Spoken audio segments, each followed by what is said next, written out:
Hey you, and welcome to this video where I will help you out how to connect PU Prime to MetaTrader 4. And for this, first of all, what we want to do is go to accounts and then we click on open account and then we go to demo account. Then right here we choose a trading platform, let's say MetaTrader 4, continue to MetaTrader 4, and then we select USD, the normal average, account balance, let's do 10k, and then we do submit.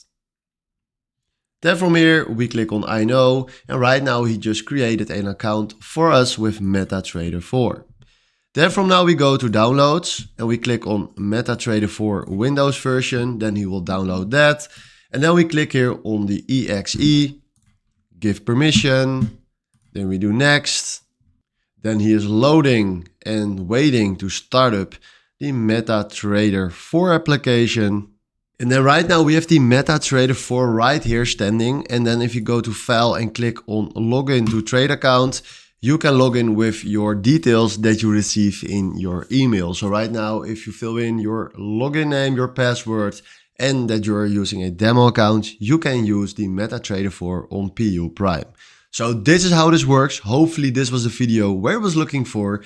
Please subscribe and give this video a like if this video helped you out. Then from now, thanks for watching and have a wonderful day. Ciao.